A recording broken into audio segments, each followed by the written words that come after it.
All right. So I'm John Ward. Sometimes I go by John Fox Ward just so that I'm different from every other John Ward out in the world. And today I'm joined by Michael McKibben.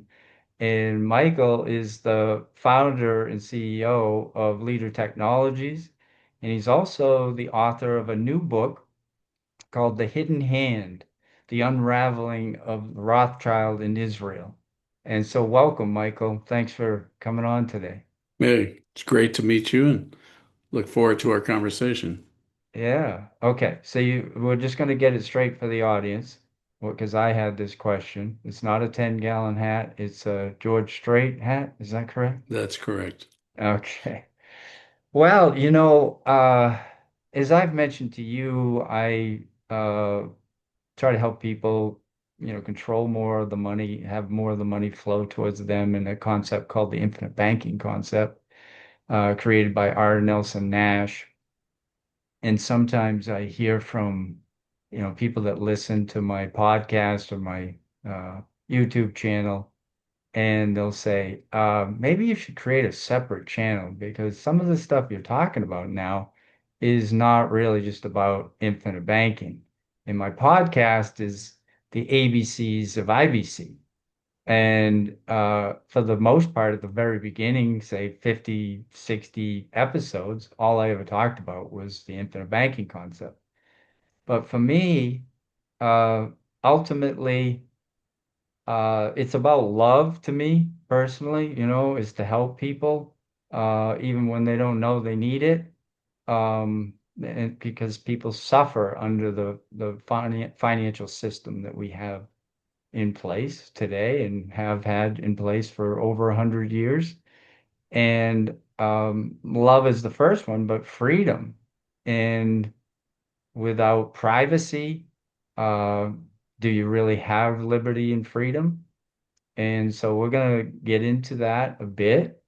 And I'll kind of let you, if you don't mind, just kind of taking it from, yes, there's been some in my words, criminality that has affected your life, that's been a crime committed uh, against you and with you, um, and you're also a man who's continuing to fight a good fight to protect people's privacy, but what was basically stolen from you was not the intended original use of this technology.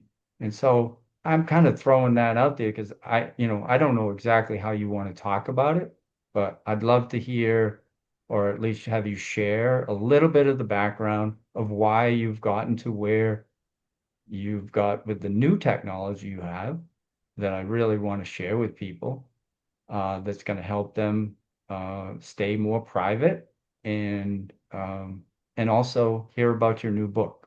So I'll let you take it if you don't mind, Michael. Well, I'm trying to think. There's a lot of topics there. What was your focus on doing this interview? Yeah, so my feelings is yes, there's an awful lot going on about this idea that the surveillance, right? Um, whether it be very open, meaning we're sharing all our data, we're sharing it with people like YouTube, for example, and we know that they're going to obviously collect data. They're going to analyze it. They're going to create an algorithm that's going to push things towards us. So in some ways, we say, well, some of it's not so bad, but often we say, well, geez, I just was talking to somebody the other day, and next thing I know, I'm getting ads for this or that. But we know, technology can be used for good and technology can be used to for nefarious reasons. And I do believe there is powers in the world that want to control us, maybe even eliminate us. But I'm more interested in helping people stay private. That's what I want them to be able to. They don't have to have anything to hide. It's what people can do with the data that they collect on us. And so I'm interested in protecting my own privacy, which is why I, signed up with your organization with Leader Technologies, to have private email and to be able to share amongst other people that become part of my network where I can share and they're protected too. There's a lot of sensitive data, and we should be able to, as basically property owners of our own data, um, be able to keep it private if that's what we want to do. And so that's a big part of it. And I'll just say that I think I mentioned to you that the Morgan report with David Morgan is how I first heard about you. Hmm. And when I first heard the idea of there being a key that the powers that be have to get into any system, to get into any server, to get into all our data, including, taking things from us, which in that case was talking about cryptocurrency and how, yeah, that can just disappear, right? If they want to, because it's something that they already have access to with this single, well, I don't know if it's a single key, but so that kind of thing got my attention and it made sense to me. I said, of course, these guys created the technology. They hold the key. It's kind of like, so they're the owners of everything because they created it. And to me, No, it's they didn't create anything. they didn't create anything. Okay, None good. of it. All right. No, they stole it all. Oh, sure, sure, sure. Yeah. Okay. So they even stole. Okay. Go. I'm gonna let you run then. Well, I'm not sure where you want to go with this conversation because you've mentioned a number of different things. So I'm going to let you drive it. I'm Okay. not sure what you want to hear. Okay. So what I'd like to start with is uh, some technology that you created that was taken Okay, through I'm the patents. inventor of social networking. That's pretty You've kind big. of talked around it, but I'm the inventor of social networking. It wasn't Zuckerberg, and it wasn't the DARPA, and it wasn't LifeLog, and it wasn't um, Friendster. We invented the technology that is now used in the whole world now for social networking. We have three patents on it, and the beginnings of that for me was in the mid '90s I landed the contract to rebuild AT&T's email system. And in the process of doing that, I worked with Bell Labs, and actually they became my testers. And we invented what AT&T then used for early email back when the internet was just taking off as a commercial enterprise. And so that was how we began. And then I saw an opportunity to uh, address a very large technical problem that existed in the internet related to what's called scalability. People today are very familiar with scalability because they used the web. But back then, the web was a new thing. There were less than 1 million users when we began our relationship with AT&T. So, but we saw an emerging problem. And I formed Leader Technologies in '97 and then hired a crack team of developers that I would put up against anybody at Microsoft or Sun or Apple. And I said, and we raised our own money. And I said, we're not coming out of the room, figuratively speaking, until we figure out what's wrong with collaboration using the internet, which was a problem at the time. So, cut a long story short, we had the magic aha moment in 1999 in December.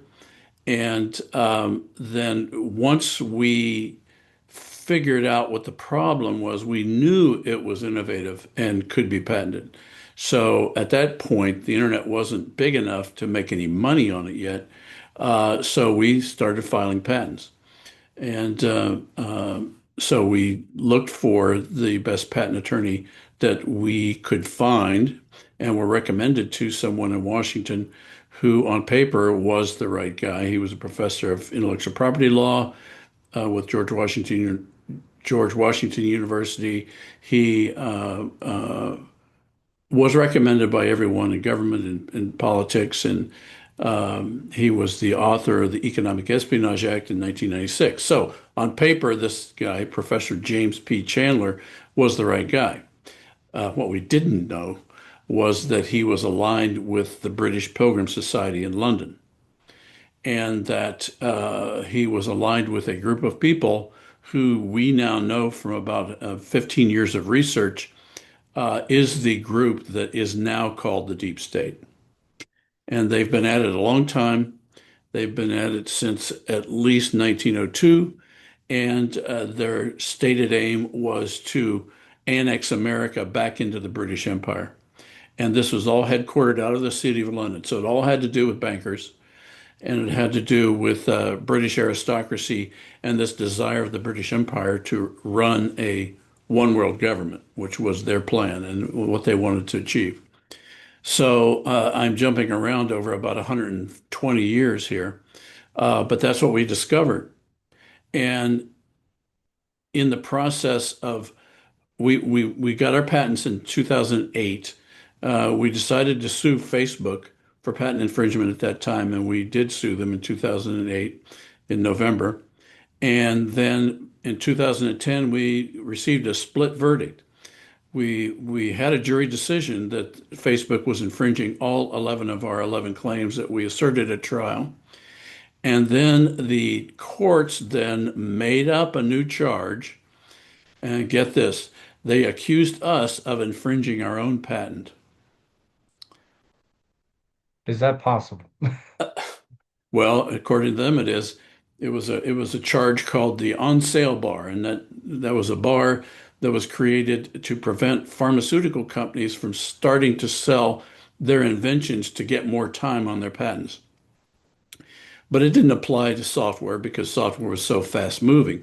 But they applied it to our software case. Ours was a unique case in this particular uh, uh, argument they made. And then we watched the federal courts right up to the Supreme Court protect Facebook. And as an engineer, I said, "What's going on here? Why are our courts not protecting us? Because we're the inventor. We're the one that should be rewarded, not these thieves." And as we now know, it wasn't just Facebook; it was the entire Silicon Valley and the federal government.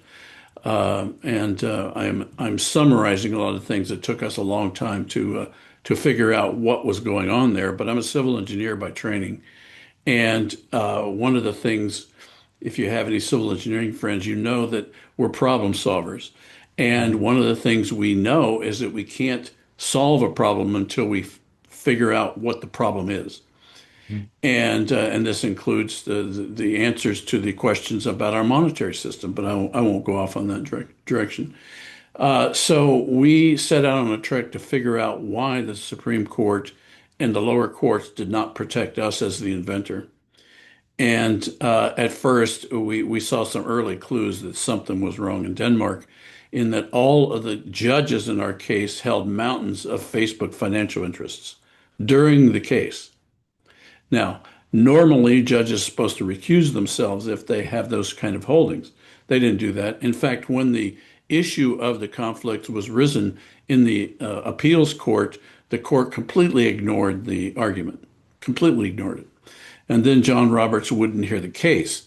And then we learned later that John Roberts is a Knight of Malta, English priory. So we have now discovered that John is in the pocket of the Inner Temple in the City of London.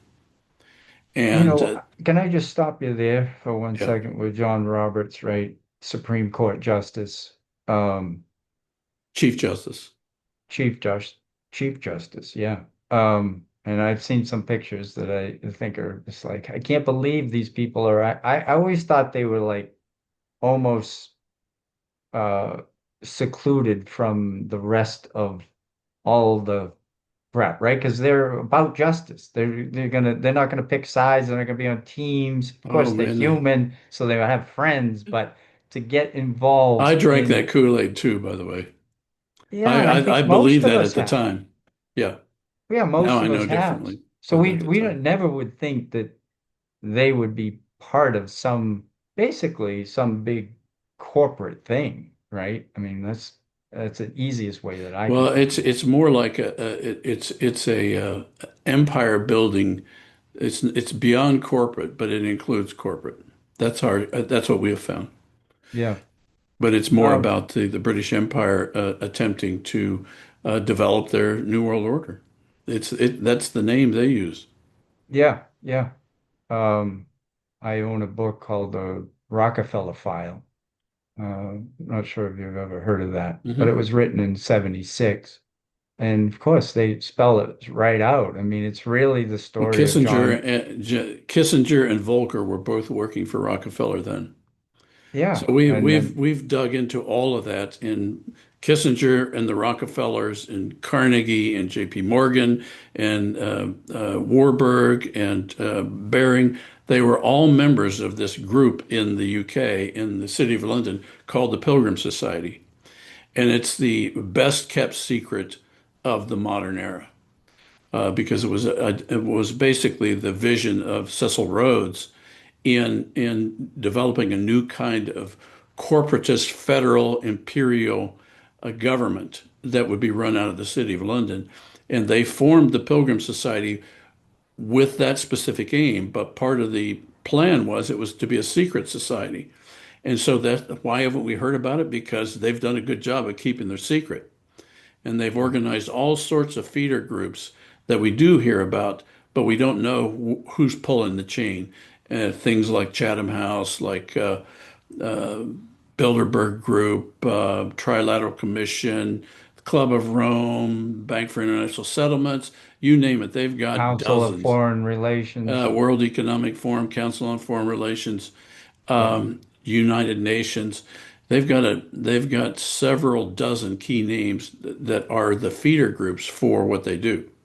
But Yeah. we have figured out who the deep state is, and I challenge everyone to stop using the term deep state because the fact is you can't hold the deep state accountable for anything. Yeah. It's an interesting moniker and it has some truth in it because it's embedded bureaucracies. But the fact is, we now know the name of the deep state, and it's called the Pilgrim Society, and their feeder group, the English Speaking Union. Yeah. And we now have discovered patriots back in the day in 1905, 1906 that saw this was coming and started identifying it way back then. Yeah. And so it's not new information. And we have found that Congress actually took this subject up uh, quite often in the 1940s, in the 1950s, 1960s. And so we have the congressional record information that confirms everything we found after we found their documents. Yeah. So we have been the subject, American has been the subject of a very patient imperial strategy to annex America back into the British Empire. That's what we've discovered. And the reason I discovered them is because I discovered they were behind the theft of my technology of social networking because they wanted it as a universal mechanism for propaganda and spying both. Yeah. Well, I think that's well, thank you for all that because I think that's where most people can like almost tune out if they think, oh, this is conspiratorial. This is, a Well, it is conspir conspiratorial. It well, is. no, but It was a but real it conspiracy. yeah, well, that's the thing. They've Ask relabeled yourself who invented that term conspiracy theory? It was those they people. they did. Yeah. Yeah, because then they could label the rest of us as Yeah. conspiratorial in our mindset Well, that that's we where are we because always go they're the to. conspiracy that we're uncovering. Yeah, And this exactly. conspiracy is very strong. And we've been spent the last decade publishing evidence to prove that. Yeah. I wear any kind of conspiracy idea with pride because we have actually identified a conspiracy. and it is very far along in taking down America right now. Sure, very far. Well, back to Cecil Rhodes, his idea was, and I think, if he was alive today, he'd be happy with the moniker Deep State because it doesn't name the Pilgrim Society, doesn't name Correct. all those other, legs of and so that people can say, "Oh yeah, those are real entities," right? The deep state sounds like something he didn't want there to be a name. So that's what the research I found on him is that he said basically it's going to be a secret society, and we don't even need to have a Yeah, name. he wanted it modeled on the Jesuits' secrets activity and also Masonic activity, but they aren't Masons and they aren't Jesuits. These are a group of greedy, power-hungry bankers who Yeah, have exploited the entire world to achieve this imperial objective. And yeah, it is ongoing today. And King Charles is at the head of this, along with the other pilgrims, most notably the Rothschilds, but not just the Rothschilds. sure. And this whole issue back in 1940, they were starting to identify this issue of the Rothschilds in Israel, and that they're using Israel as a mechanism to divert attention away from the city of London. And right now, it's on Israel. But Israel has always been an apple in their eye for these British Zionists. They're not Jewish, but they're British Zionists, and we have discovered they have some very long threads that go back in history to the Babylonian era, where usury was first codified as a nation's law, Mm, and that goes back to almost 200 BC. yeah. I mean, that's a lot to unravel for people, right? We look at things on the surface and we think, oh, we're just supposed to, for whatever reason, blindly support Israel. That's what America is supposed to do. That's the Holy Land. And Oh yeah, I grew up with who all those infiltrated? ideas. What's But that? now I grew up with all those ideas. I was an evangelical Christian for decades. I was in a missions group with gospel music, so I'm very Mm, familiar with all of those ideas, and I never questioned them. But now I've discovered that that whole notion of dispensationalism and the rapture and that whole group of ideas that spout this idea that we must at all costs support Israel, we're not talking about, the Bible was not talking about the modern state of Israel. It was talking about Israel from the ancient times. mhm. And the idea that they moved this up as a parallel entity to the Christian church was something that actually the Rothschilds funded through an evangelical scallywag by the name of Cyrus Schofield, Mm, and they funded him through Oxford University Press to develop this annotated Bible called a commentary. And in mm, it, they put these ideas of the modern state of Israel and juxtaposed that with the Bible stories about Israel and got evangelicals to buy into this idea that you just mentioned. And yeah. that was something I'm very familiar with and quite offended by the fact that even today we have preachers who are so, what's the right word? Undiscerning that they've bought Mm, this hook, line, and sinker and don't do their homework. Because if they do their homework, they'll find Cyrus Schofield and they will find the Rothschilds funding him. yeah. Well, and No, I think, I didn't know that. I didn't know anything about Schofield until I started really digging yeah. into this. Yeah, I don't know anything about Schofield at this point. I Cyrus probably have come Schofield, across it. he developed dispensationalism that has gave rise to this idea that the modern state of Israel must be supported by Christians at all cost. Pray for the Yeah, peace of Jerusalem. Those were not those were not words written for this modern state. yeah, right. Exactly. Yep. So I want to go back a little bit to Warburg. You mentioned him as part of the Pilgrim Society, and You're talking about uh, Paul Warburg. the founder of Federal Federal Federal Reserve. Reserve. Yeah. I mean, he's the one that Yeah, pushed that all through. he's a big pilgrim, as were his family members. Yeah. So he was the one that brought everybody together on Jekyll Island, right? Not really. No, No? he was just the name at the front of it, but really it was J.P. Morgan, it was the Rothschilds, it was the Barings. There were a lot of City of London bankers and their minions in New York that were behind this. He Yeah. was just the name put in front of it, but behind the scenes, you had the Rothschilds and J.P. Morgan were driving it. Right, right. But he was the one that could push it through Congress, right? He's the one that made it happen midnight in 1912, was it? Because it was 1913 that the Federal Reserve started, right? So I think that was the case. I No, just want I don't people, think Warburg's, no, I really don't think they were driving the bus, but they were definitely involved, quite involved. And what we've learned about these people is the real controllers don't put their name out front. They're the ones, the hidden hand behind okay, Warburg were okay, these people. So yeah, sure. he's the name everybody talks about, but Okay, no, he wasn't conceiving the idea. He was right. following orders from the Following City of orders. London Yeah, yeah. because they wanted the control of our money supply. Yeah. So it's a little bit like unwinding or rewinding here, just to Yeah. go back to this idea to we'll come back to the Hidden Hand, your book, which I will leave a link in the show notes so everybody can go grab that book from Amazon. Um, I I want to say, what was your idea when you were creating a patent for social networking? What did that even mean to you, social networking? It I didn't know mean you talk anything. about collaboration. It wasn't a term. It wasn't even a term. It Yeah. wasn't a term yet. When we filed a patent, it was not a term. Okay. We actually called it leadership software back, and that was what we called it.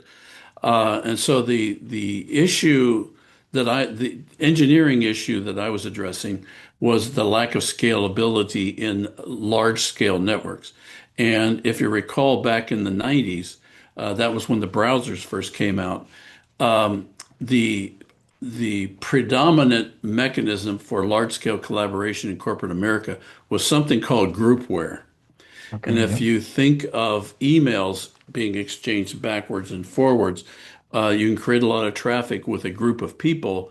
And so group work came into being to create these hubs out in the network.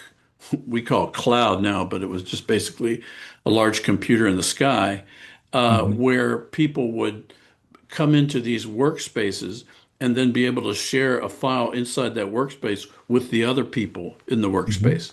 And that Yep. was called groupware. And the industry back in the mid 90s all thought that was going to be the solution to how to do large scale collaboration when the internet hit. They thought they would just replicate their pre-internet solution to the internet space. Now, I was rebuilding AT&T's email system and was very aware of what they were doing with groupware. In fact, the Bell Labs group that I was directing, because they were my testers, was actually the group that developed Network Notes, which was Lotus Notes for the Oh, AT&T network. sure. And so their sales guys were telling me what was happening in the marketplace and all the complaints that the major corporations, I'm talking about Disney, Mhm. Sun, Microsoft, they were all having the same problem, and it wasn't going away in just making a network faster. So I knew that there was an Achilles heel with groupware. I could see that. Now, I may have been the only one that saw it because we were dealing with AT&T and T and everybody else Yeah. were, their sales A guys were lot. out there lying that they could do it. Yeah, yeah, yeah. It's So I said, hoping well, that eventually we'll be able to do it, right? exactly, Yeah. exactly. Pre-selling it, they called it. And so it was a unique position to be in. And we were a small company in Columbus, Ohio, and here we had competed against Bell Labs and won. So we ended up in 6 months and a couple of $1 million. What Bell Labs was going to charge $6 million in 3 years to build. And we went to market in 1995 at Email World in Boston with our product. And AT&T at the time advertised it as we've improved it so much it's out of this world. And so that put me on the map in terms of messaging in the large scale space.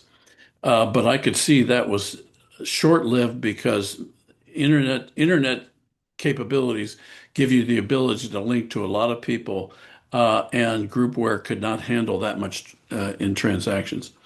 So we said, okay, we have an opportunity here to, if we can figure out how to use a browser and the internet to do this large scale exchange of ideas so that you could have a site that a million people could hit and the whole system wouldn't come crashing down and the lights would go off because Mhm. that's what would happen in groupware.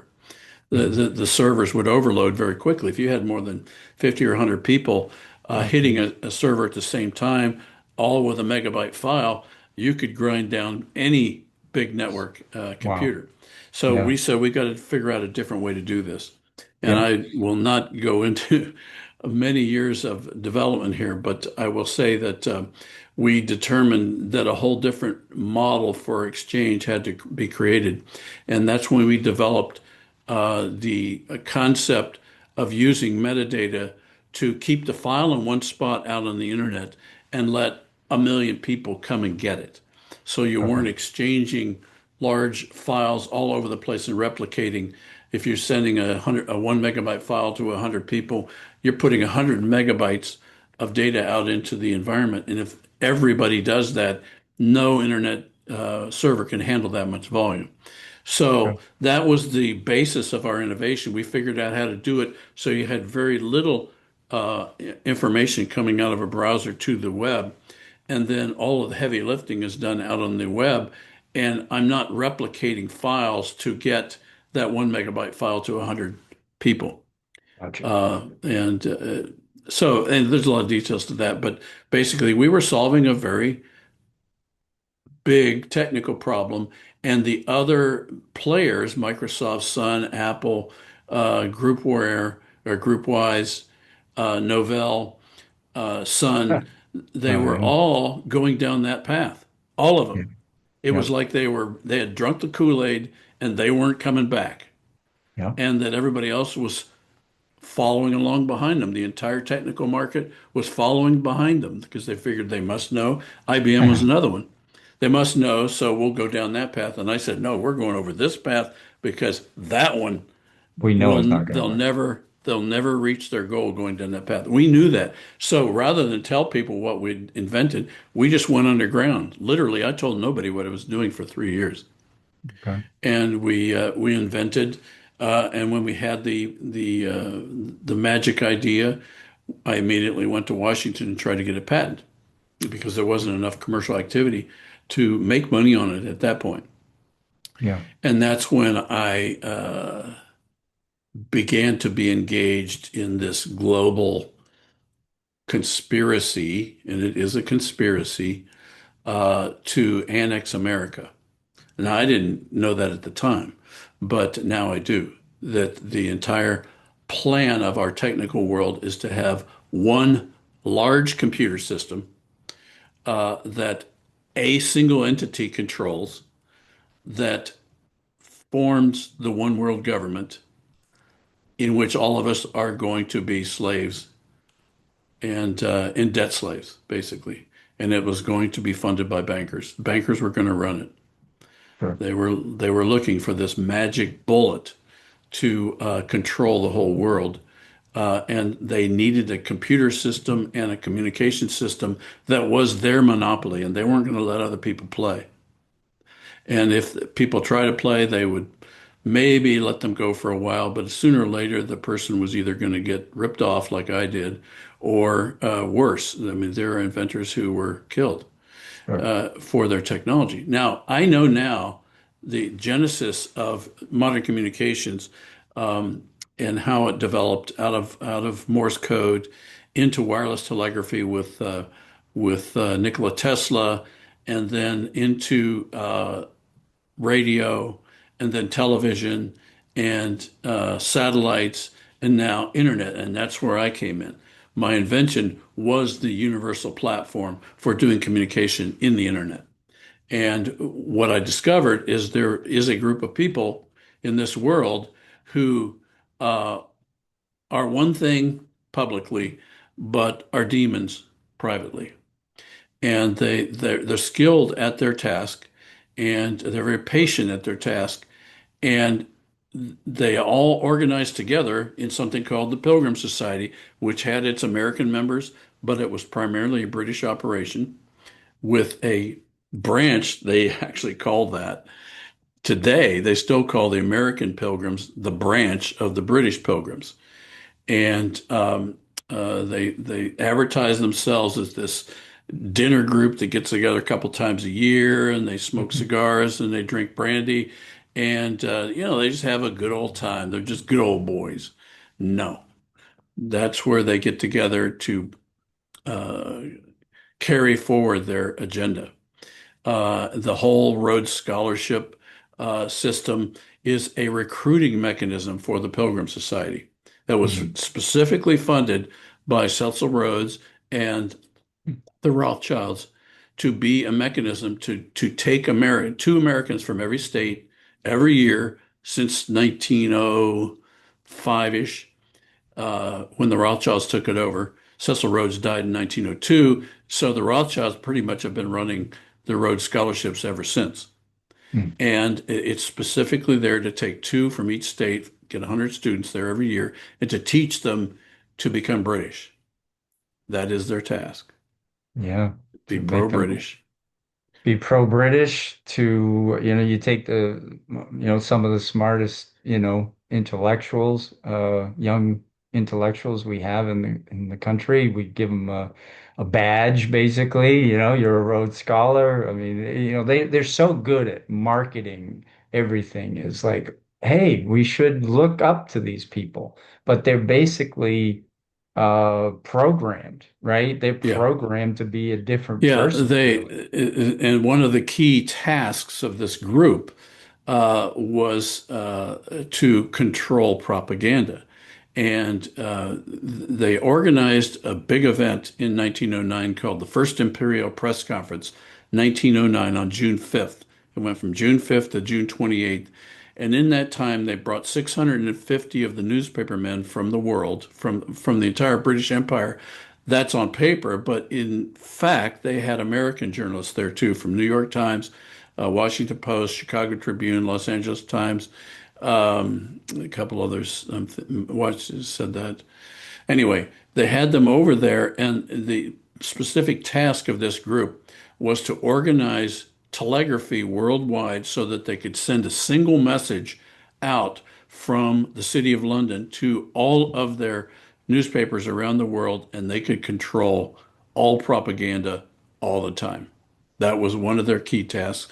And the other key task, hidden agenda, was to form something called the Empire Press Union.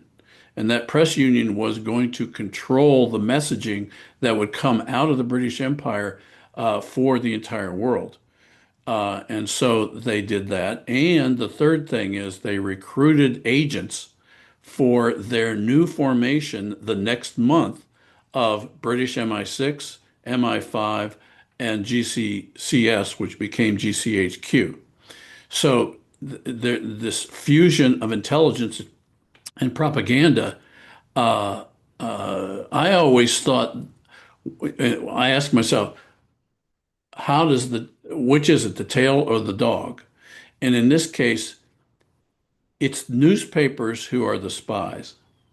And that was their plan from the beginning, that newspaper men were the best people out there to not only have their ear to the ground everywhere, but also be the chief spies for the empire.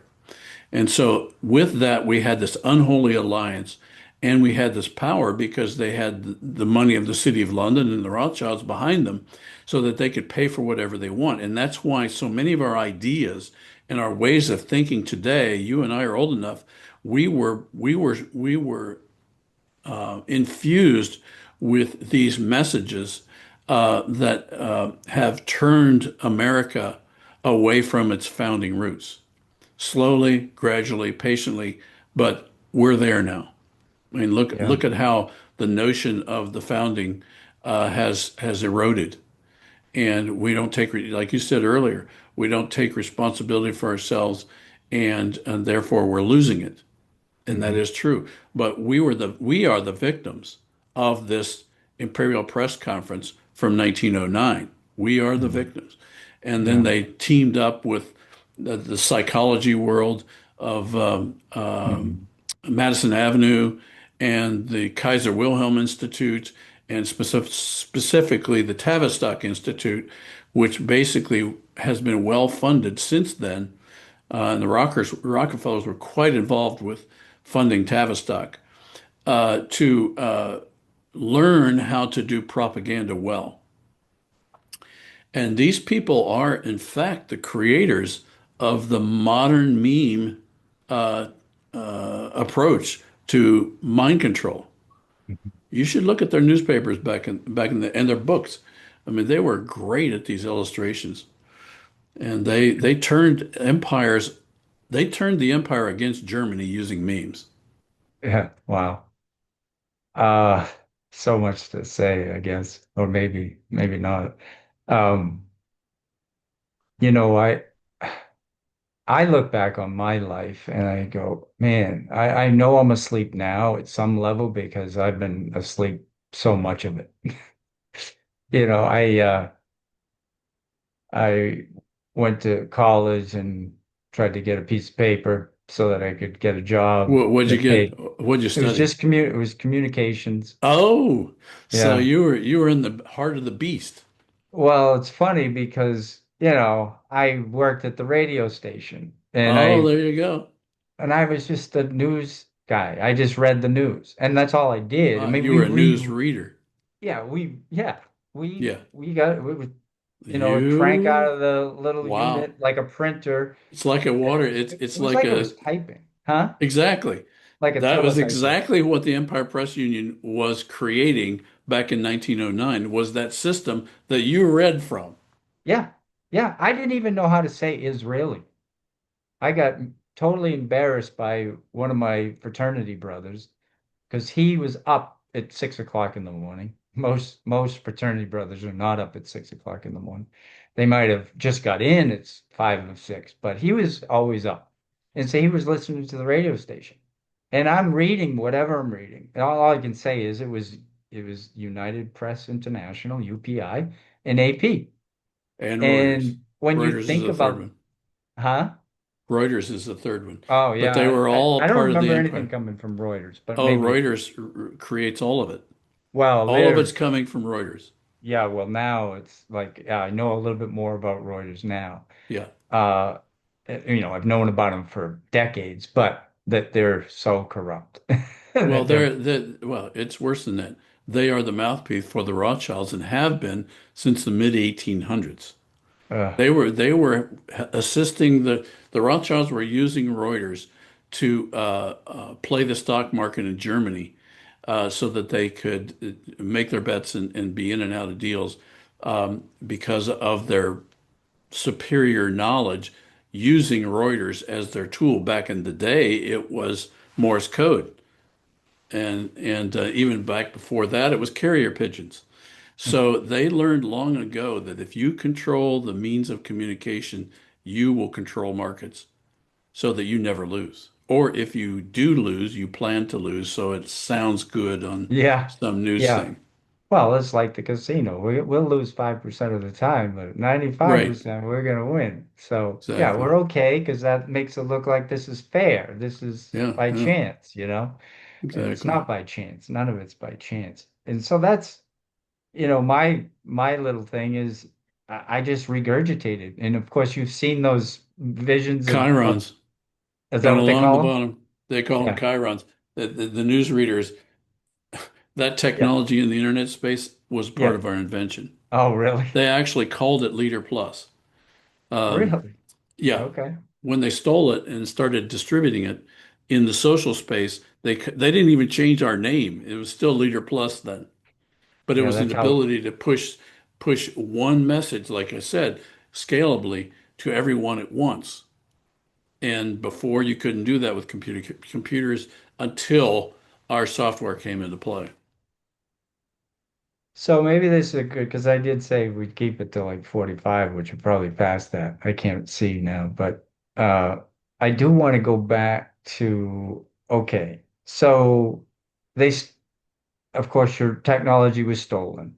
It's Yes. stolen all over the place. It's not just Facebook, right? Yeah, It's the main mechanism of the theft was something called the IBM Eclipse Foundation, hmm, which hmm. was formed specifically in 2001 to take our source code and distribute it to the entire tech world all at once and relabel it open source. So Ah, open source was a creation of IBM whenever they needed the entire world to come onto one of their platforms right. and get it for free because they knew a long time before that that free uh, when the product is free when the service is free the product is me. And so what they learned is that that was the way to get the entire tech world to follow along and use this technology. But what they were doing behind the scenes is they were building back doors into all of the technology. Now, that wasn't part of our invention. We specifically were going for privacy and security and the protection of personal property. But they flipped all those switches off in our code and they made it free to everyone. But the devil in the detail is you had to sign an end user license agreement that where you agreed to give up all of your intellectual property rights for in exchange for using their service for free. That's what the government did to us. And it wasn't the government, it wasn't Facebook, it wasn't even IBM. It was the US government through the Pilgrim Society was the mechanism by which our software was distributed to the whole world and it had a back door in it, and it still does. We could More than go one, on and actually. on. This is like a rabbit hole within a rabbit hole. But I've been thinking about FDR ever since we started talking about the Pilgrim Society, because he was a member, right? He was And back in the day. He was the deputy secretary of the Navy at okay, at the time of the World War One, and in 1919, he, as a secretary of the Navy, go figure, not even the secretary, the deputy secretary, he ordered the creation of a company called the Radio Corporation of America in RCA. RCA 1999. And then he ordered all the technology providers of communications, AT&T, General Electric, the I'm blanking on a couple of the Probably other names. But Western anyway, Electric. Western Electric is another one, and the United Fruit Company. That's always a hilarious name. The United Fruit Company was the telecommunications provider for South America. Oh, So he ordered all those companies to share all their key patents with the Radio Corporation of America so that RCA would have a monopoly on communication going forward, including AT&T. They all had to give up their platforms and so that they could have this RCA monopoly. But included in that was Marconi Wireless. oh, And okay. Marconi Wireless was the real key to the story because that was the way the British Admiralty and the British Home Office were going to implement their global mechanism for radio intercepts all over the planet so that they could communicate worldwide with the British Empire. So they were going to use America to fund what they wanted in order to control communication. So that's how clever these guys are. And so Yeah. that's what they did. And then we see RCA within 10 years forms NBC Hmm. with General David Sarnoff, Okay. who has come into modern times before he died. And NBC was a creation of this same mechanism for propaganda and spying. So these were all intelligence operations from the beginning, with the idea that they were going to monopolize the airwaves so that they could control their various messages, run out of the city of London, and heavily bankrolled by banks, including the Rothschilds, the Barclays, what is NatWest now, the Warburgs, the Schiffs, J.P. Morgan. So When you say the who, city of London, yes, what are you referring to? the city of London is a 1 square mile geography along the Thames in the center of London that was chartered in 1067 by William the Conqueror when he conquered England. He chartered the city of London to be a separately organized and managed area for all of his economic and commercial activity in the empire. Yep. And he formed a charter. That charter still exists. It's still in operation today. They're into like their 650th Lord Mayor.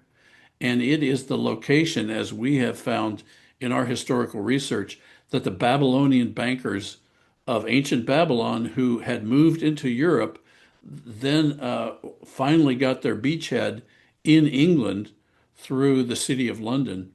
And they weren't Jewish, they weren't Christian, they weren't Muslim. They were pagans from Babylon who worshipped Moloch, Mm. Mammon, and Ahriman. Yeah, which So they comes still all do.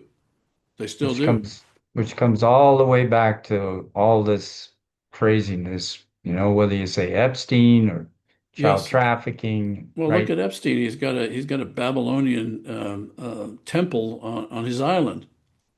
Hmm. Give me a break. So we think, well, how we're Christians, we're moral people. We think there's no way that that many people would be doing that kind of thing with child sacrifice or pedophilia or debt banking and taking people into slavery. I mean, Mhm. we're talking about a British Empire that enslaved the world for hundreds and hundreds of years physically until in 1833 they said they abolished slavery, but they didn't. They turned around, they formed the YMCA, they formed the Salvation Army, and then they grabbed all the poor people out of the cities of London and sent them out through these organizations that on paper were Christian, but in fact were helping them replenish their lost black slaves with Irish, with white slaves, with brown slaves, with Chinese slaves. So they just changed their MO, but they're still into debt slavery and subjugation of the human creative spirit. That's what Hmm. we've discovered. And they've Subjugation. Wow, that's quite a word. subjugation, debt Yeah. slavery.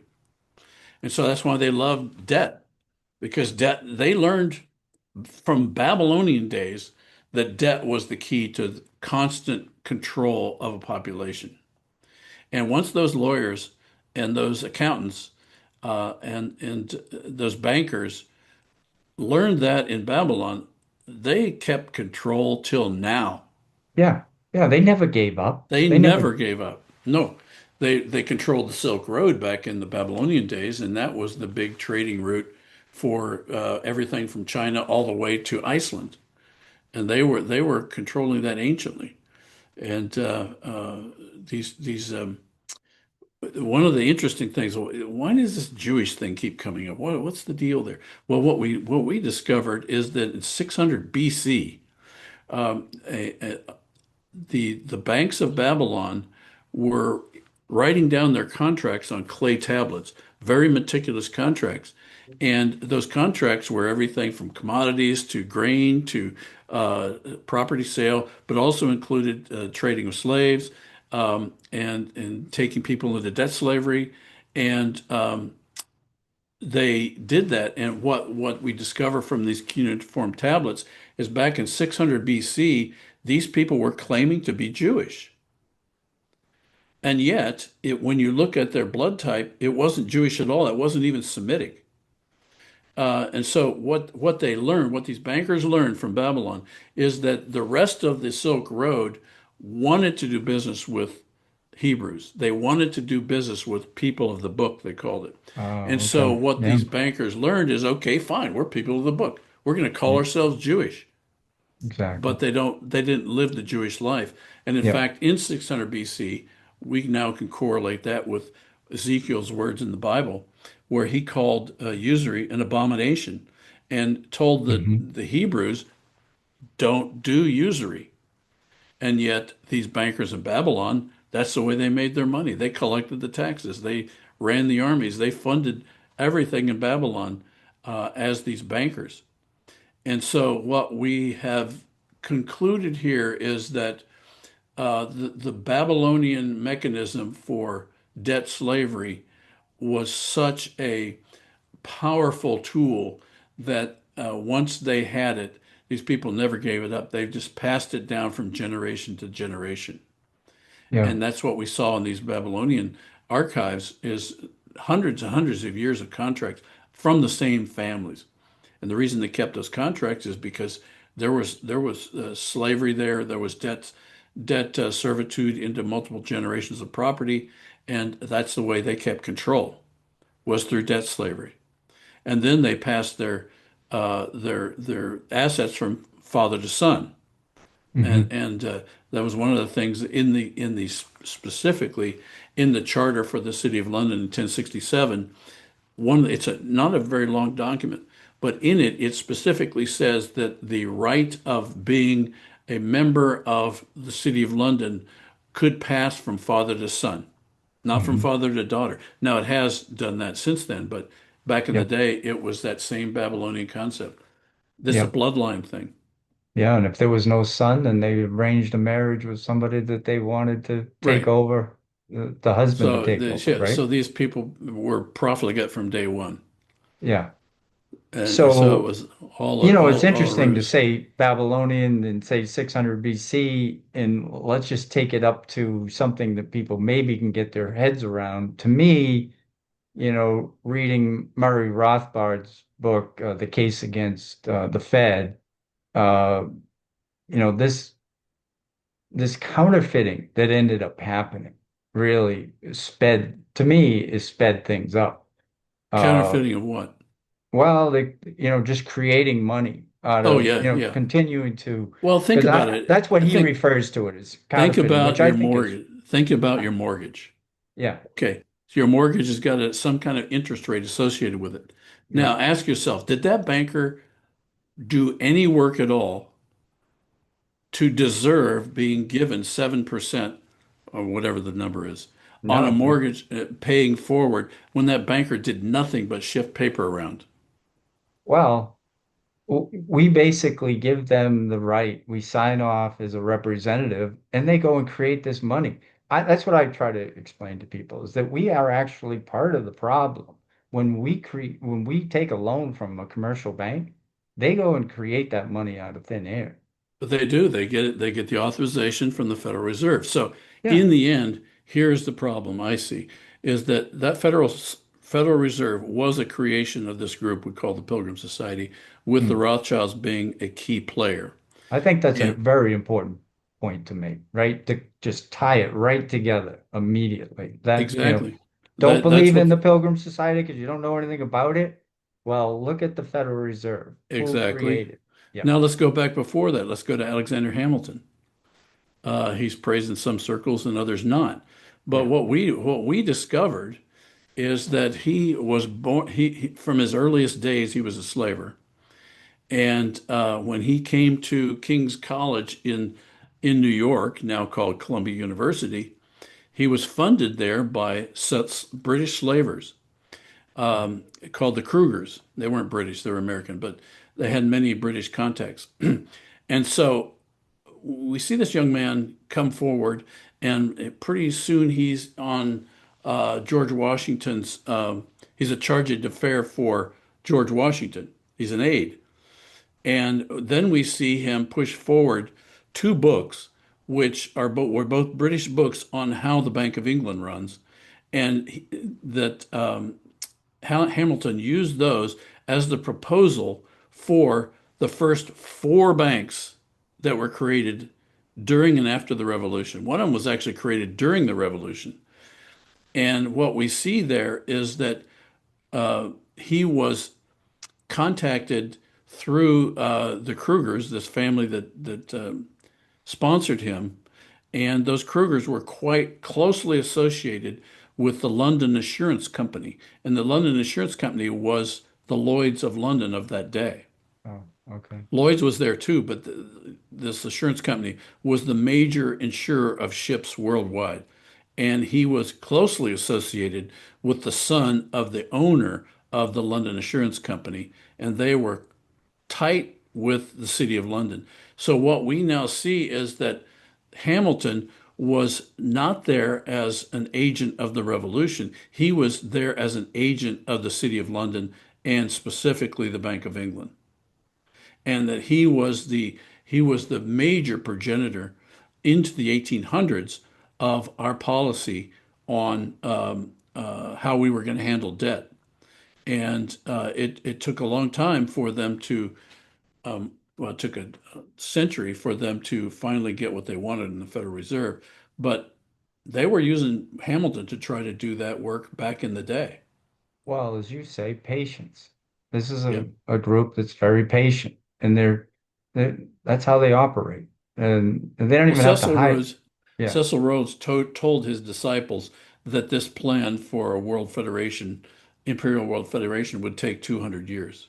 Okay. And we're 120 years into what he said would be a 200-year process. But Yeah. I don't think it's going to take another 80 years to do this.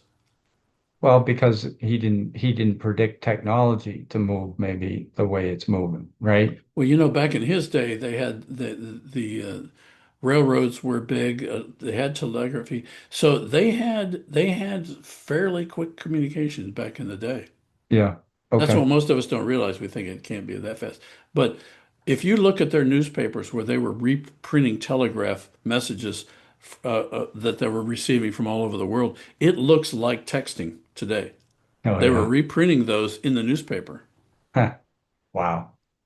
Yeah, so let's go back to that. I just want to make a point, right? Because of what I do with my clients, right? Making this point about that mortgage, right? Yeah, That yeah, if you're gonna be part of going to these commercial banks that are underneath the Federal Reserve System yep, and you're gonna ask for a loan, they're gonna create new money supply. correct. And And they're that going to is, enslave you in the process. And then they're going to enslave your creativity because you've got to use a certain amount of your creativity just to pay back the pay interest on them that note. back. Yeah. Exactly. The usury is one thing, right? Hey, you lend me $10,000 and say charge me 7%. You know, I didn't literally create new money. But once they Correct. got into this creating new money supply, there's no need to create new money supply, right? With productivity improvements, you're probably going to have a deflationary experience and you're going to have a better standard of living for everybody. But when you can create money out of thin air, and we're part of the problem that we're going to these guys Well, always for the loan. we've given into that mentality to where we don't even think usury is bad, but it hasn't always been that way. Yeah. Yeah. I mean, Yeah. the Muslims don't charge each other interest, Yeah. Yeah. and Jews Well, don't charge each other interest. But we've allowed. I mean, I traveled in churches all over the world, and most of them have a mortgage on their church, oh, and right. Right. they've gone out and borrowed money. So they've brought in. And I'm going to use a word that I probably wouldn't normally say, but I consider this debt usury system demonic. Yeah. And I really do believe it is demonic in not metaphorically, but in fact, our system is possessed by demons because there have Mm. been so many layers of lies and exploitation that it can't be anything less. And so anybody it's a purveyor of that is an officer of that demonic system. And so we invite these people into our homes. We invite these people into our churches by taking these onerous debt instruments and believing that we need to expend our human energy that's God's gift to us to pay back these demons. That's where we're at. Yeah. So I'm going to go way out on a limb here because you and I have not scripted this. We hardly know each other. Right. And I've explained a little bit about what I do of helping people become their own banker through a permanent whole life insurance policy. And one of the things is if you need money, then you use your cash value or your equity in the life insurance policy and you borrow from the insurance company. And they do charge an interest rate, right? And if you pay it back like an honest banker, then you really kind of recapture. Is that an oxymoron? What's that? Honest banker. Well, yes. Uh, there's so much to say, but I I mean, wanted to why, get, if they're an honest banker, they would warn us about usury. They don't do that. well, I'm saying you're being, as the policy holder, you being control of No, this no, cap. I was making Okay. bad I joke. was that joke. Well, or just bad sense of humor on my side. Sorry. So I just want to get your take on that. I mean, because back to my feeling about creating new money supply, the insurance companies have 100% in actually a insurance company I work with has 107% in reserves, right? So we have a fractional reserve system, which now I don't even know if they have any reserves on hand because they got rid of that, I think, in 2020. But technically, we're not creating new money supply with the insurance company, right? That's not how that system works. We literally have the money or have the means of exchange money, right? The currency. And so I'm just wondering, does that sit with you or does that still seem like, oh, I mean, I don't think it's a perfect system, don't get me wrong, but it's better than the system that enslaves us now, which is that we Well, use the commercial. I wouldn't pretend to know enough about what you're talking about to Okay. make a comment like that. But I think in principle, the issue of usury it has got to be addressed because usury is debt slavery. And I do not believe that is a godly existence. And I know we don't have choices many times related to the availability of cash, but I do see that there are a lot of people in the world now and in the past that have operated without debt slavery. And so we Uh, need to get back to that. And there is a strong notion in the scriptures about the idea of the year of Jubilee, so mm, that you don't right. get this debt slavery that Yep. every 7 years uh, the debts are forgiven. Yep. And I think that we've got to be Christian about what we're doing. And right Yep. now we are slaves of a Babylonian usurious system. Yep. And we could get more into that because we have actually tracked that through the centuries and through the millennia and realized that this is still the same group of people that have just come into the modern world and know that once they get control of your money supply, they control your country, whether you know who they are or not. That was one of the Rothschild famous quotes, right? I care not who, controls the government, Yeah. it's up Well, to the what interesting controls. thing, knew all about, I mean, I've heard about the Rothschild my whole life, but I never really understood them in context. And so that's what one of the things we've done is, I mean, they popped up in history for most of us at about 17, around the time of the Revolution. And so the question is, who were they before they were Rothschilds? And now we find out that was a made up name Yeah. for a street in Frankfurt. So who was around doing that work before the Rothschilds came along? And that's where we started looking back through history and recognizing the importance of the Silk Road commerce on the history of the world uh, for at least the last 4,000 years.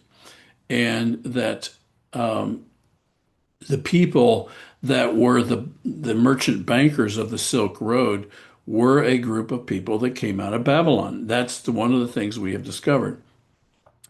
And then we have all these things that have developed like in 1067, they still called themselves by their Babylonian name called Radnites, Mm. and they identified as that.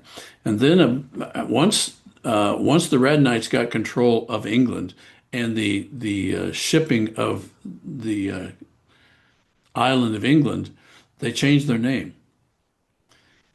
They stopped calling themselves Radnites, even though Radnite is in the Book of Domes, which was the asset book that William the Conqueror developed to decide to find out how much tax he could collect from the people. They then, within 100 years, they changed their name to Ashkenazi, Ashkenazi. Okay. and then later Sephardic. So these Babylonian Radnites knew that this idea that they should be Jewish went back to ancient of times, but Hmm. in fact they're not Jewish. They're not Right. Jewish at all. And modern DNA studies, haplogroup studies now prove that these people who call themselves Ashkenazis are not Jewish. They're not bloodline Jews. They may choose to be Jewish religiously. That's a different issue. But in Right. terms of their bloodline, they're Turkic, they're Persian, they're Khazarian, they are Sogdian, which is now the area that has the various stands at the end of their name, and then Hmm. they're Chinese.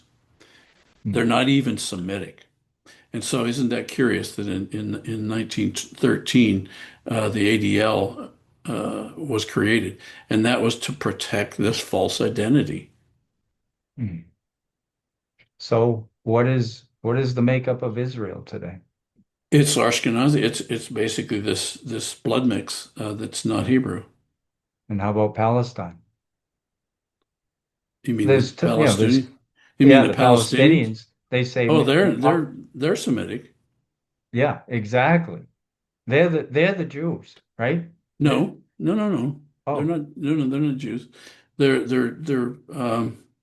descendants of Abraham, but they're Semitic, and their bloodline is traced to that area, the Levant. But in terms of the Ashkenazis, there, that blood mixture is all over the Silk Road region because they long ago bred themselves out of being Hebrew. And this goes back to the stories of the uh, the capture of Jerusalem, destruction of Jerusalem, the exiles.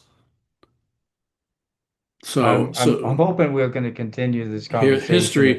history is a little bit different than we learned.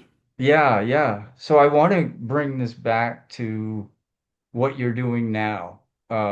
Yes, I know um, you're probably still fighting this thievery against you, or not We fighting, maybe. well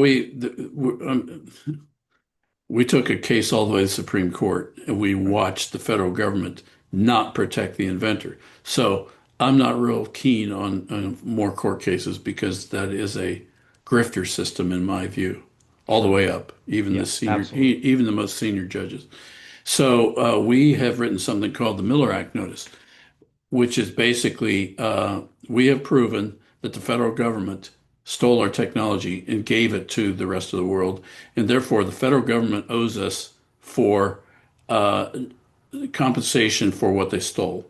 And there is a mechanism called the Miller Act notice for when the government seizes your property without compensation. And so we have put that notice to the White House and basically said you need to pay us for the 20 years of improper use of our technology without any benefit to us. And so that number is a very big number, and that's still on the president's desk. And we are proposing a mechanism to get paid, which would include us founding something called the Free Press Fund, because the number that we're talking about in terms of the damages to us goes into the trillions. As you can imagine, if it's the whole value of social networking since 1980 or sorry, 2000, it's a big number. So we've said, okay, we'll take a portion of our payout and put it into a free press fund that can establish alternative media funding for alternative media so that we actually have a free press going forward. And that's obviously resources has been one of the big issues with alternative media not having resources. Therefore, it's hard to get any momentum. And we've suggested to change that with a voucher system so that we can have a plurality of viewpoints going forward through this free press fund that would be funded out of this payout that we're due through the theft of our technology. Why would they agree to that if It they were doesn't to matter. put That's our decision, not the government's. The but government owes us the money. but you haven't laid that out to them that you're Yeah. going. Oh, Oh, absolutely we did. wouldn't they want to stop that? No, Isn't why? They well shouldn't. It's our because they decision. They because owe they us the want to money. well they want to control. They want to Well, control. the government doesn't control like that. And so they're sneakier than that. They control through the intelligence agencies. And this would be very upfront. Uh, we stole leaders' technology. We've had 20 years of benefit, and all the people that we have given that technology to are a part of this theft, then we need to make it right financially. Now, what we do with those funds is our decision, and we've said this is what we're going to do. So we've actually proposed that then the government could issue a license for social networking to everybody on the planet, and that would be a revenue maker for the government then. Oh, okay. Very good. So, you are working on new technology right now. Yeah, yeah. In the process of us socializing our story, we met a group of mathematicians who had some similar experiences with some of the key players in Washington that stole our technology, were attempting to steal their technology. Oh, And okay. bottom line is that we've teamed up. We have spent the last 5 years building a new form of encryption for email called polymorphic encryption that would completely secure data in motion. So from one end, from you to me, uh, would be completely secure using polymorphic encryption that is so strong that it would take many lifetimes of the universe to crack one of these messages. And so we have been working on an interface right now that looks like email, but will in fact encrypt every message or decrypt on both sides, and there is no possibility that it could be intercepted and uncracked. Okay. So true privacy in It's called communication. MySkiff Privacy App, and the MySkiff Privacy App is on the market. You can go up to our website and sign up, and Okay. then it will be updated to MySkiff Message Vault here shortly. And that will be let you basically make a private email network for yourself with Okay. anybody that you want to share information with. Yeah. Yeah. We throw around this term network or networking so much, right? That we really don't think about this is our little group, right? This Right. is, You or it can could set up be, your own, you can set up your own little group, yeah. and it would absolutely be rock solid for the data in motion. There is no Yeah. possibility that it could be intercepted, as in normal email, which can be intercepted and read by anybody, no Yeah. matter how many times they claim they encrypted. Most of the encryption systems that are out there right now are broken and have been broken for many years. How do I know that? Because our chief mathematician is the one that broke them. Yeah, well, I was using Proton Mail, because that was the latest, and then I Broken. found out, right, that's broken. I'm sure there's all kinds of names you could throw out there, duck, Well, duck, Gmail, Yahoo, AOL, Microsoft, what am I missing? All the messenger apps like Hotmail, yeah, Signal, whatever. Hotmail, Signal, um, Yeah, Signal, yeah. Brave, I don't know, that's an operating system, Braves sorry. Yeah, is but a Signal, that browser. was introduced. Yeah, everybody's been told these are the safe ones to use, right? These are the ones you can Yeah, send well, text. there's a good example of a demonic system because the fact is the the Pilgrims group. that involved the Carnegie Endowment and others in 1993, when Clinton came to power, got together and they said, we want to give the FBI a backdoor into all internet communication. And my future patent attorney was one of the organizers of this, so I know a lot about this. We discovered this through Hillary's emails. She had records from that meeting that were not public. Nobody knew about this meeting. Mm. And they set out to make sure that all email could be read by the intelligence world, i.e., British MI6, CIA, NSA, and the intelligence people in New Zealand, Canada, and Australia. It's called Five Eyes. And so they basically put together a system that would do that. And so from the advent of modern email in the internet, it has been accessible by them through a back door, several back doors. And that system has not changed until we come out shortly. You know, I, of course, this just popped up, and again, I'm throwing myself out here. I'm thinking about the fact that, the insurance company that I use with my clients and for myself, they have this secure email system, right? They send it through this secure, right? And I don't know what that system is. I don't know anything about it. But of course, it's private information for my clients. And I'm like, how am I going to get this insurance company to join leader in the messaging ball? Like, because Well, tell honestly, them that's the only way you're going to send it. yeah. And so We have a system, we'll have a I need it to mechanism. be inside on their side. They have to be using They can it. do that. You can do that. You can invite them to join the network, and they can have a read-only capability. So you can send them stuff through my skiff. They won't be able to send anything unless they subscribe, which will only be $120 a year. But you could do that. You could say, okay, I need you to sign up for this because I'm going to send you something. Now, whether and it will decrypt what you send. Well, I don't The even want them sending anything through their secure system unless it's my secure system. exactly. And So so that's the I'm way you gonna, could do this.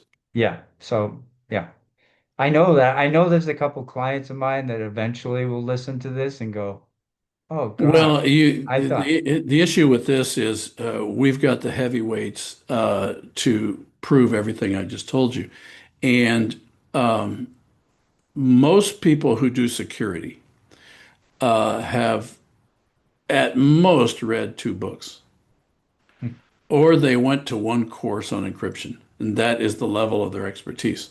So most people, and this gets back to my point about lying, most of the people who talk about encryption don't know what they're talking about, and they're just spouting the propaganda that's coming from the providers. We're safe and secure, and it can't be cracked, and blah blah blah blah blah. And in fact, all of them can. And therefore, what does the sales guy in one of these organizations do? He yeah, lies. yeah." He just repeats whatever he's been Just told. repeats it and so the person on the other end that hears it, they turn around and they lie to Yeah, the next person. yeah, yeah. Pass it It's down. one big demonic activity. That's my Yeah, point. Ever yeah. since Clinton authorized that meeting in 1993, encryption has been one demonic activity. Yeah, Lies which after lies after lies. which takes us back to that creation of basically 2008, 2009 of Bitcoin, cryptocurrency. And to me, it was probably money laundering in a lot of ways by the powers because they let's create another asset, let's just create another thing. We got everybody chasing it, and they can literally strip it from everybody. Oh yeah, It's the Goldman Sachs has a patent that plans the stripping. ah yeah. You haven't seen it? Oh, he's No, I got a have patent. not. They've got a patent that they filed in 2018 that will take cryptocurrency and put it all under their umbrella. You can patent theft. No, no, patent. No, they define how they're going to do the theft. Yeah, no, you okay. yeah, how they're gonna, yeah, it's Yeah, so if you look up Goldman Sachs crypto patent, you'll see what I'm talking about. And that the interesting thing about that story is the head of the guy who handled that at Goldman Sachs was a guy by the name of Philip Venables, and he was in that '93 conference. And when the last meeting of the Tech Council that Obama had in 2016, Venables was there as well. He's the guy who is running the whole crypto strategy worldwide, and he's running it for the Pilgrims. in the plan is to eventually just pull the Subsume rug it out. into the CBDC. That's the Yeah. plan. They'll Okay. just push it all underneath at some Okay. point. And I heard just today that Israel is starting to implement cashless transactions in Gaza as of today. Wow. Wow. That's scary stuff. So let's maybe wrap up. So I appreciate all your time. I want to wrap up talking about your book. Uh, so if you want to just mention a little bit about it, why you took the time to write it, and why it might be worthy of some people putting a Well, I couple think bucks that out. And the issue of the Rothschilds is one we've all heard, we don't know much about, haven't known much about. I certainly had heard about it my whole life, and uh,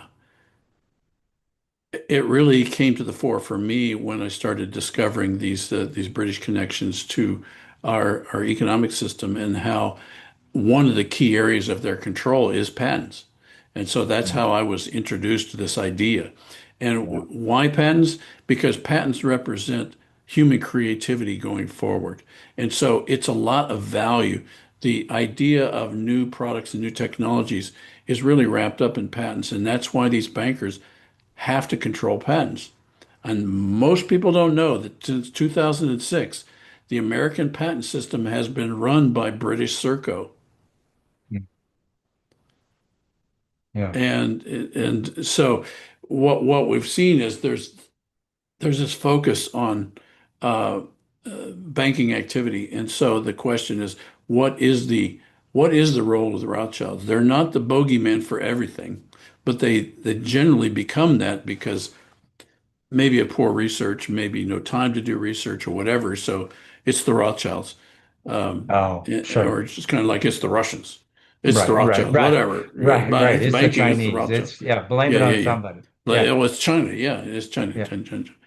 yeah, Anyway, so I think there's a need right now, especially with the flare-ups in Israel, to understand what is going on with Israel. And I think there's way too much attribution of the Israeli story that really should be focused on the City of London and the Rothschilds. Because if you go back into the mid 1800s, it was the Rothschilds, the various Rothschilds by marriage and actual blood, that funded all the early settlements in Israel. And part of the deal with the devil in funding those settlements is they would get all of the economic value of Israel and Palestine going forward. That was the deal. And so, and the Rothschilds have been milking that ever since. And so, in 19, what year was the Balfour Declaration? The Balfour Declaration was this idea that the British were going to give blessing to the formation of the State of Israel. And it was a deal between Lord Balfour and Lord Walter Rothschild. Now, by the way, both of those were co-founders of the Pilgrim Society. of course. And it was like one of those deals where you want to show that you've got some kind of third party validation. So I call you up and say, send me a letter that says this, Hmm. and that'll authorize me to go do something else. And that was the deal between these two devils. And Balfour was Prime Minister of England. And Walter Rothschild was a bankroller of many of the wars in England for, well, since 1700, the British have been in a war every 2 years, since 1700 to today. And since the Rothschilds came into financing Britain's wars, they financed them all since at least uh, late 1700s, early 1700s. I mean, they financed the Hessians in America. So the question is, what part does the Rothschilds play? The one thing that we've noticed is while they're prominent in the Pilgrims, they don't run the Pilgrims, but they're Hmm. very influential in the Pilgrims. And so there's a need to know that distinction so that we Yeah, don't get too focused on just blaming one sure. family Right, right. because it's a whole mechanism of which they're a part and they play a strong part. And so the reason for this book was to sort out some of those historical narratives, not narratives, those historical truths, so that we could start to sort out who they are. Because we have to, when we say Rothschilds, there's a strong strain of paganism within the Rothschild sphere through something called Sabbateanism Mm, and Frankism, these two false messiahs within Judaism that embraced this idea of antinomianism. And the idea is that in order for Jesus to come back, we need to be sin so badly that we basically have Sodom and Gomorrah.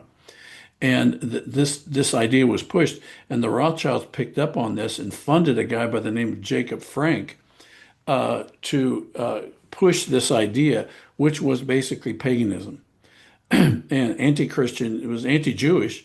It was paganism.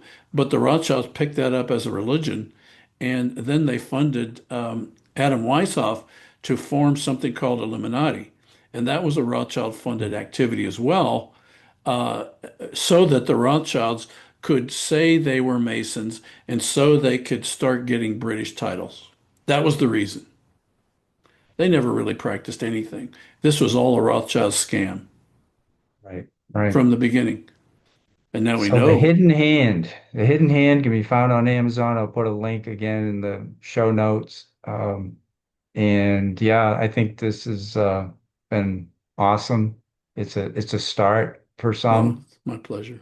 Yeah, and I would also put, leader.com. You can go there and you can get your private email, at least start If on the you go, road. if you, for that, you go to myskiff.com. Oh, okay. I sent you that link. Yep, yep. And again, I'll put it in the show notes, but that's mysqif.com. Right. And I think I Great. need to talk to you about that too, because I don't think I ever created a login for that. I have my private email, as you know, but I'll reach out to you in the next day or two, try to get Okay. that straightened out, because I don't think Yeah, I I ever encourage created. everyone to get that Rothschild book, Hidden Hand, and share it. We made it small so that it would be you could read it quickly, but it covers all the key points of the discoveries in our research, and it's well researched bibliography in the back. Yeah. Well, thank you so much, Michael. It's been a pleasure talking with you. Yeah, it's been great to meet you, Thanks for John. doing all this sharing. So Sure. enjoy your day. All Okay, right. you too. The rest of it anyway. Thanks. Tonight. Enjoy the night. All right. Thanks, Michael. Bye bye. Bye bye.